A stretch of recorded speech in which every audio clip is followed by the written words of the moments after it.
I just completed my 3-day inaugural journey on the MSC World America, and I'm excited to tell you all about it. We're going to go through all of the fun things. Embarkation, we're going to talk about the ship, the service, the food, the entertainment, the people. We're going to talk about disembarkation and the technology on the app. Let's go.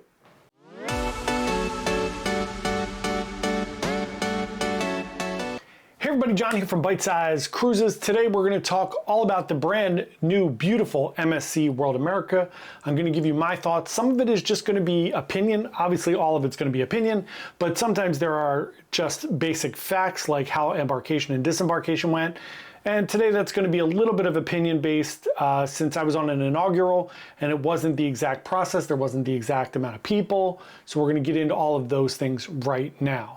So first up, when we talk about the brand new MSC World America, we're going to first talk about the amazing brand new Terminal AA at Miami. It is a spectacular new terminal down there in Miami, Florida. So the new terminal down in Miami is the largest cruise terminal in the world. It is massive. When you get dropped off at the port, when you wind up into the terminal there, it takes a long time to get from the entrance of the terminal to the cruise ship. It took a good 10 minutes, even without any of the other stuff going on, just to walk. So it is a very large terminal. Technology is amazing all over the place. Embarkation was the most smooth embarkation I've ever experienced, and there are a few reasons why. One, there is no extended check-in period. It's not like you go in, somebody checks your boarding pass, you get in line, you go through x-ray machines, and then you go up to another desk, and then you check in. You might get your key card, get a picture taken, all of those different things. None of that is taking place. Here's what happens. You come into the brand new terminal, you walk in and there are these little kiosks everywhere, and there are a lot of these kiosks. You come in, someone will direct you to the kiosk. You literally walk up, you hand them your passport or your documentation. They will scan that for you. It will take your picture right there. That will then be used as your biometric fingerprint, footprint, whatever you want to call it, for your entire cruise journey. That means when you get off at every port, when you come back and you re-immigrate into the United States and go through customs and all that. So you go there, you get your picture taken, then you are checked in. There's nothing else. Your key card, similar to Royal Caribbean, will be at your room once you get on board the ship. But you don't have to do anything else. You go through x-ray and you are walking on the ship, or waiting if you are in an area, or you're getting on a cruise and you show up early or whatever your time is. So, of course, this was an inaugural. It was a little bit smoother than I'm sure it's going to be for a full sailing. It was only about half full for our sailing on the inaugural. There were I think about 3,500 people. I'm not 100% sure, but it wasn't crowded. So it gives you a little bit of an idea. The technology is great. The other thing that I love about the terminal is when you drive into the terminal, there's a lot of queuing, so there's a lot of twists and turns, and I think that's actually a pretty good thing. It slows people down a little bit. It delays your kind of the amount of people that can be in there at once. So what you have is then you have this little snake, just like a line or a queue where you have to walk around a bunch of things. What it does is it really stops you from getting bottlenecked and standing in a line or being aggravated in traffic or any of those things. We got dropped off by an Uber. It was super smooth. At the end of the cruise, we got picked up by an Uber. Super smooth again. They pull into the terminal there, and they have to come up into the garage area. They pick you up on the second floor. There it is, smooth sailing, piece of cake. It is a different area from drop-off, something to really be kind of thoughtful about. Most of the other ports, like today I was at Bayonne for a ship tour, and Cape Liberty there in New Jersey, drop off pickup, same spot. So if people are kind of conflicting at that like early time, it really does create a really big bottleneck. Here that's not an issue. You're dropping off and picking up at different spots. It's in Uber, it's in Lyft, it's in all the apps. You just hit Terminal AA, it'll tell you where to go to, especially when you're leaving the ship. It'll say like row D or wherever you're going. Pretty common sense once you get there. We did that. We walked right onto the ship and boom, we were good to go. You are ready to explore. Next up, let's talk about the ship. This ship is incredible. Now, if you're saying to yourself, hey John, I watched your ship tour yesterday, or I've watched all these videos, it looks like a lot like a Royal Caribbean Oasis class ship. I'm not going to disagree with you.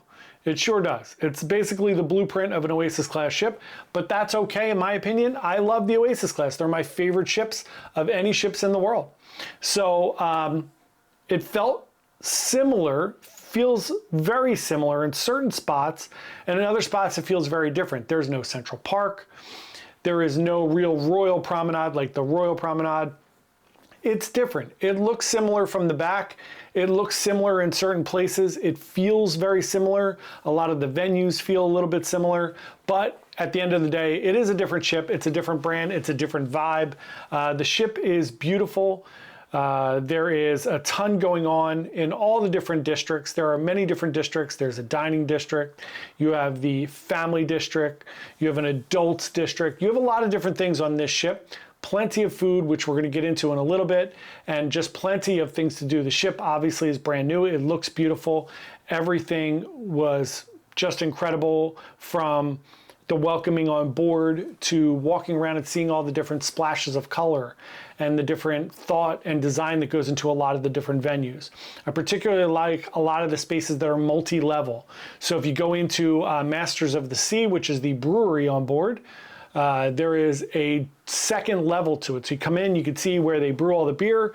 There is some tables, some bars, and then you can go upstairs and sit down and relax. And you see that in a lot of the different spaces on board. They're either multi-leveled, like Paxos, the Greek restaurant. They have a terrace on top where you could sit, which really gives you more space and more space to move around, especially on a big ship like this.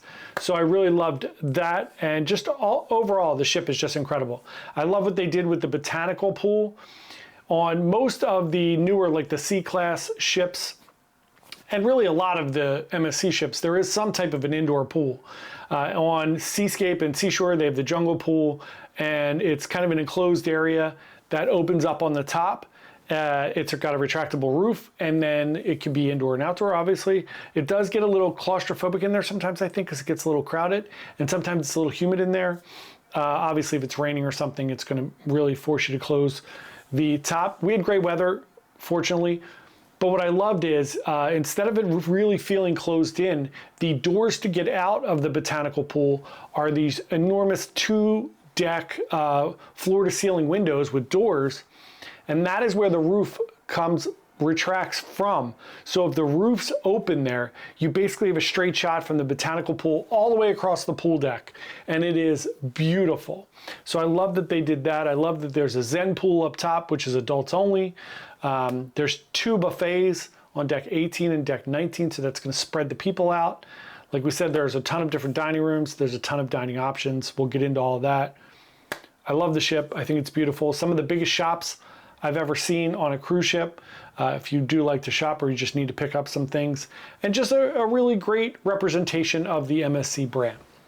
Next up, let's talk about the service. This is one of the areas where people, when I talk to people about MSC versus Royal or Carnival or Norwegian or any of the big brands, everybody always says, oh, I've heard bad things about MSC service, and we've talked about this a ton. I don't find their service, in my opinion at this point, especially on World America and like the Seascape and Seashore ships, I don't particularly see a difference between service on Norwegian versus Royal versus World America. I think everybody's awesome. All the staff are awesome. You're basically dealing with very similar people, right? So in the service industry, your room stewards, the restaurants, there are a lot of people from Indonesia, a lot of people from the Philippines, and I feel like when you're talking to those people, it feels very similar on all the different ships. That's what I mean, right? It feels like it's pretty congruent now across all of them. If you go on some of the older ships or the European ships for MSC, it does feel slightly different, and I thought that in my first few cruises when I went on Meraviglia the first time, I didn't feel like the service wasn't good. I just felt like it was a little more European.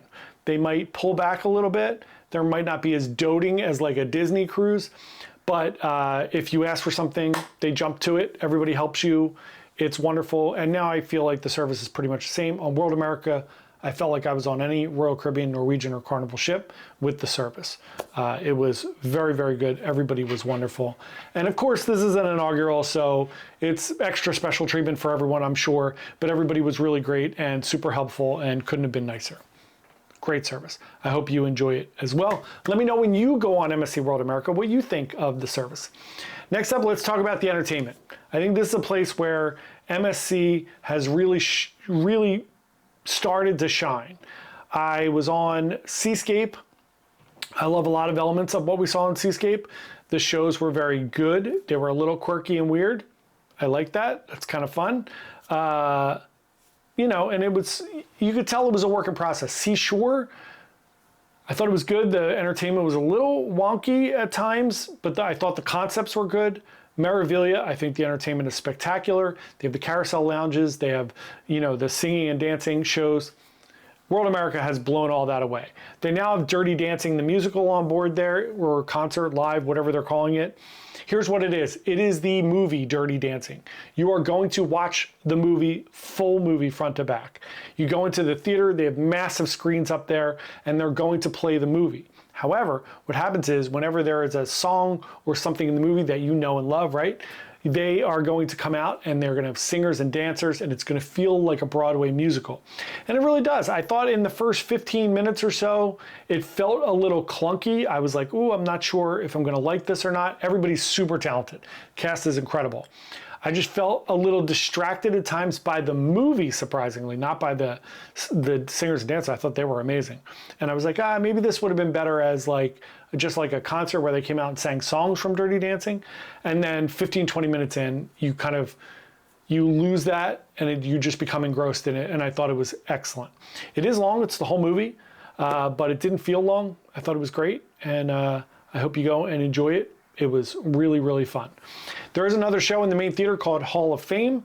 I'm sure some of these shows are going to cycle through, so you might not see all the same shows. There is another theater space called the Panorama Lounge, very kind of reminiscent of 270 on any of the Quantum class Royal Caribbean ships, if you've ever been on those. Great space, beautiful space, where they have the kind of back of the ship where you could see out floor to ceiling windows, and then at night it comes down and becomes a screen. And then they do a Queen symphonic show in there. One of the top 5 shows I've seen on a cruise. Really, really fantastic. And then there's another show in there called Cinesonic. I did not see that show, but if I do, I will let you know how it is. Let me know what you think of the entertainment when we come on board. There are singers and dancers and acrobats all around the ship in the World Promenade, which is kind of like the boardwalkish area. They had performers there doing aerial stunts and some acrobatics. There is a singer back there on the lanai pretty much all day, all night. Country music, rock, pop, a whole bunch of different things. Just a real fun party, happy atmosphere out there on the lanai, and it was really, really, really, really fun.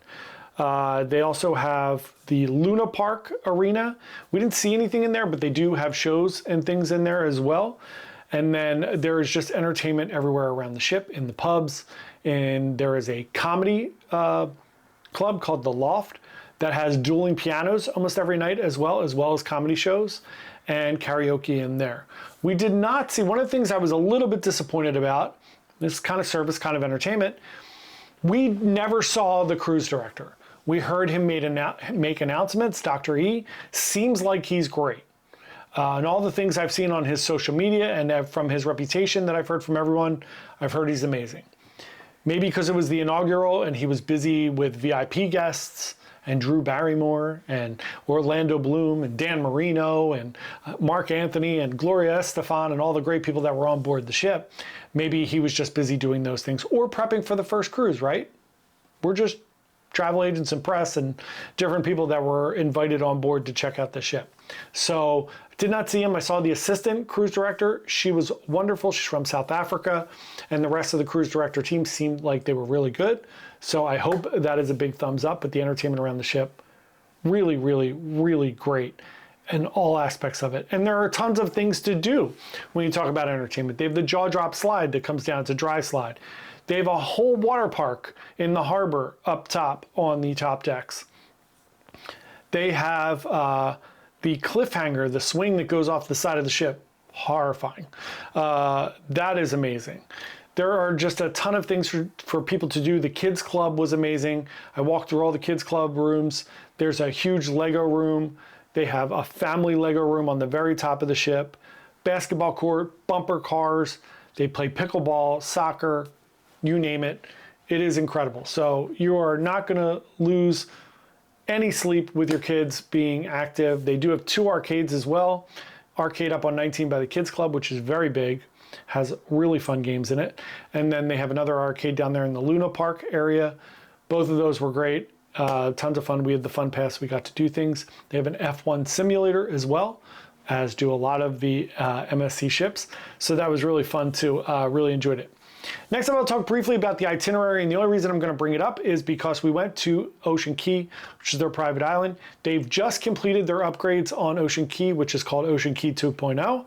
And in those upgrades, not only did they dredge for the new World America ship so that it could fit there, they upgraded the yacht club area. They added a second buffet on the island, and it's beautiful. So go check that out. They added basketball courts. They added some more bars around the island. And they're starting to be a little shade. It's starting to get there. So, and they're already putting thought into 3.0, which is going to quickly take hold, and something more is going to happen there. They also added the conservation center. They did a kickoff for that this week, and that is beautiful, where you can learn all about what MSC does around the world as far as conservation, growing super coral, all of those fun things. Please go check out Ocean Key. It's a great private island. It's not Perfect Day. It's not an amusement park. I love Perfect Day. It's my favorite private island. But MSC is a close second for me. It's a very serene, beautiful beaches. They have the lighthouse show out there. That's great. They do a white party on the beach. Go check it out. That is a great part of the itinerary. Next up, let's talk about food. This is where it's going to get a little bit, maybe not as glowing. I love the food on MSC. It's another area where they used to get a lot of bad press, let's say, or a bad reputation. I've been on 10 MSC cruises, and I've had amazing food. I feel like their pasta, pizza, and coffee are the best at sea, and I think they do a great job with a bunch of different things. I even love their specialty dining. I love Ola tacos. I love their kaito sushi. I love the sushi conveyor belt on some of the ships, and I love a lot of their food concepts. They have on this ship some amazing food concepts. Sadly, we didn't get to try them all. So let's get into it. One, main dining rooms are beautiful. I didn't eat in the main dining rooms, so I'm not going to give you an opinion on those. But I assume they're going to be just like every other main dining room on every other cruise ship. It's hit or miss. Food's usually good to very good. Sometimes you get something weird or cold or off. They're making food for thousands of people. I get it. It happens. Sometimes your dinner or breakfast is going to be too long. Sometimes they're going to forget stuff. It's a lot of people on a ship. Totally get it. Again, I always tell people, when you're going to the dining room, just pack your patience. Be kind to people. If you didn't get something, just remind them. They'll get it for you. The buffet, 2-level buffet, I thought it was great. There were some hits and misses, right? We had risotto a couple times and it wasn't cooked. But hey, I'm getting risotto on a cruise ship. How crazy is that in a buffet? So little things. It's the first sailing. So I'm not going to overreact to it. I thought most of the food that we had in the buffet was great. We did wind up eating in the buffet a lot. I generally don't eat in the buffet a lot. I enjoy specialty dining. It's just me. Some people eat to live. Some people live to eat. I love trying new food. I love trying new food concepts. I love going to a restaurant. I don't particularly love buffets. Don't get me wrong, I love the food at the buffets. I love the selection and the ability to pick a bunch of different little things. Love that. Generally speaking, for me, as most people, if you've ever watched us before, know, it's the people I don't love at the buffet. People touching things, people being just rude and shoving people out of, it's the standard. Nobody washes their hands. It's disgusting. So I tend to not eat in the buffet much, but we ate in the buffet every day and I enjoyed everything. Thought it was great. Next, in the food realm, let's talk about some of the specialty dining. Let me give you a few more free things. One, up on deck 20 in the harbor, there's a harbor bites area. This is a great area. It's a little hidden gem. If you are up there and you're messing around in the harbor, if you go down the jaw drop and you come back up, if you wind around past the cliffhanger on your left-hand side, you're going to see harbor bites. And right there, you're going to get a really, really fun grab-and-go concept. There are chicken Caesar wraps. There's some cold items that you can get, some salads. And then they have like pigs in a blanket, some chicken fingers, some French fries, those type of like fun little grab and go things. Just order it, they hand it to you right away and you're good to go. All of that is included in your cruise fare.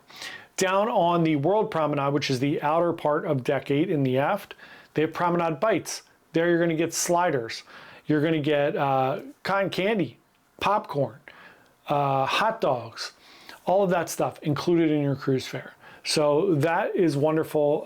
Really enjoy a lot more of the grab and go options.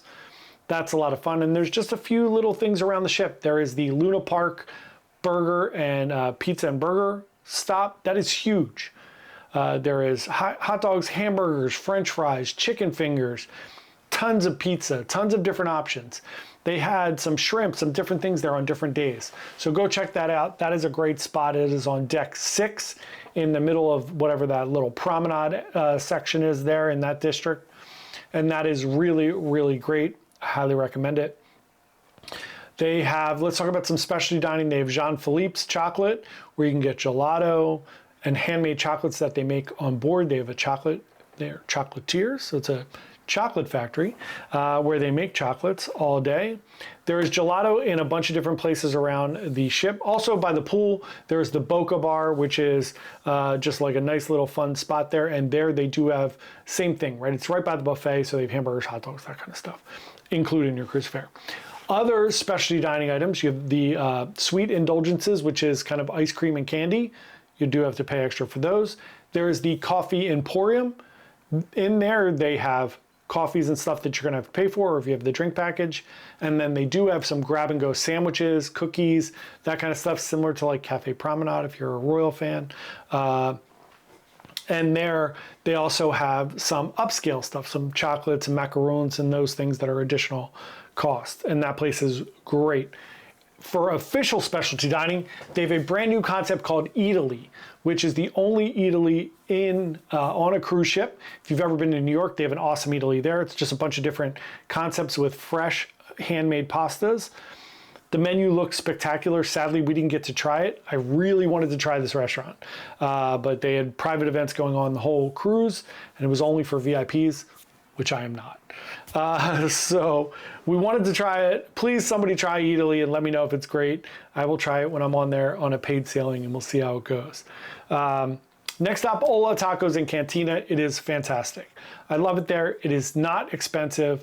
If you don't have the dining package and you want to try some specialty dining, go to Ola Tacos. I think you'll have a great time. Fresh guac, tacos, burritos, the whole 9 yards, chicken tortilla soup, anything you can think of, go try it. Butcher's Cut, very standard steakhouse on board, very good food. We got to try some stuff there. They do have your kaito sushi and teppanyaki. They were both great. We got to try those as well. Traditional sushi bar, not a conveyor belt sushi. And then behind it is teppanyaki, which was amazing. Loved it. So those are all great as well. And then if you're looking for any other specialty dining options, there is a brand new concept called Paxos. This is a Greek Mediterranean restaurant specializing in just super fresh seafood. When you walk in, your maitre d' is going to show you all the fresh seafood selections. You can pick something, they will actually take that and cook it for you and make it. They have a terrace on that restaurant, which looked really spectacular. But we got to try little bites at all of the different restaurants, and I thought they were all really, really good. There's no Ocean Key restaurant on this ship. They've moved away from that concept, obviously, when they have the Mediterranean restaurant there. So that's the food that we tried, all the different things. And then next up, let's talk about the people. MSC is still, I think, a very diverse crowd. Lots of Europeans on this particular sailing, tons of Italians. It's an Italian cruise line, tons of employees of MSC, and obviously a lot of German influence, French. You're going to get people from the UK, and of course, a really good chunk of Americans there if that's your jam. But I like the diversity. I like the idea that when you go on a ship, you're going to meet people from all around the world, and you're going to have great conversations, talk about different things. And I really do think it unites people in a way that social media does not. You go on social media, it's just like, bah, everybody hates everybody. When you are on a cruise ship, everybody's your best friend. And you have a great time, and you get to meet people from all around the world. And I feel like they're generally all pretty wonderful. So go check out the people. It is a little more diverse than maybe if you went on Carnival or Royal or Disney, when you're dealing with mostly 85% Americans there, 90 maybe. So that was great. Next up, let's talk about technology. The technology around the ship is really fantastic. They do have the new elevators that I think are great, the destination elevators. It really does cut down on a lot of shenanigans that I don't like about cruising, where people don't let people get off the elevators, everybody's rushing on, they're holding the doors. It just becomes this jam up for everything. The destination elevators are fantastic. From the outside, you hit where you're going, it'll direct you. I saw on Disembarkation day, there was like 50 of us that all got to the elevators at the same time. Everybody started hitting the buttons and it took us to all different elevators. And then it just takes you to your destination. Once you're on there, you don't have to worry about hitting any buttons. You don't have to worry about stopping on every floor. It's very nice. The most floors we ever stopped at was 2 on a 21 deck ship. So that is great. Last but not least, disembarkation for us was a little bit clunky. The kiosks were not working, so we had to go through immigration the old-fashioned way, show our passports. It was still very quick. All in all, just a spectacular cruise ship and just a ton of fun. I couldn't be happier with how the ship turned out. I've been so excited to look at World America for such a long time. Again, I'm such a huge fan of Royal Caribbean and the Oasis class, and this really does feel similar. Similar enough to where you're like, oh yeah, I feel like the congruency on all the different places. Anyway, that's my review and debrief. Let me know if you have any questions below. If you're going on MSC World America, if you need any help at all booking your MSC World America cruise, feel free to email me at jp@bytesizecruises.com or give us a call at 484-493-4482. Thank you so much for watching. We will talk to you soon, and happy cruising. Bye.